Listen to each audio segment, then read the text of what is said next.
View as to what the capital gains tax changes as proposed would do to startups?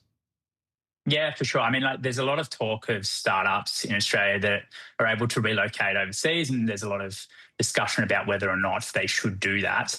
I think there's a lack of discussion about what it means for SME businesses in Australia. So, over the coming years, at the moment, there's 162,000 businesses in Australia that sit between $2 million in revenue and $100 million in revenue. And so they're not able to get the small business concession. They're above that. But of those businesses, of those 162,000 businesses, 2/3 of those are owned by people who are at the retirement age.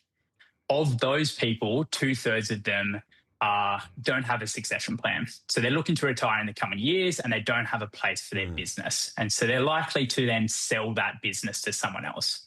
And at a time when we should be encouraging young entrepreneurs to take on these businesses, to take that risk that comes with running a business, we're then pulling back that discount that has been given to previous founders. And so it doesn't really encourage young entrepreneurs to invest more productively.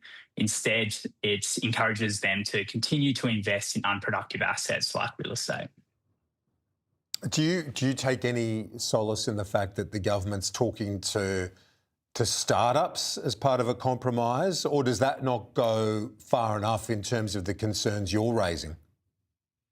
Look, that doesn't impact and the discussions there are pretty early from my understanding. Like, I haven't seen anything tangible on what they're looking to do for startups that have a zero capital base. Like myself, example, Prep Talent was started with a laptop and no capital investment. And so if you index that investment, it still gets me nothing. So I'm still paying 100% on whatever tax happens in the future. Exactly. So it doesn't really impact me. Like, it doesn't help me. The change to indexation definitely negatively impacts me. But I think more broadly with the SMEs, like, a lot of them can't go overseas. They can't relocate. They can't go to New Zealand where there's a better CGT discount.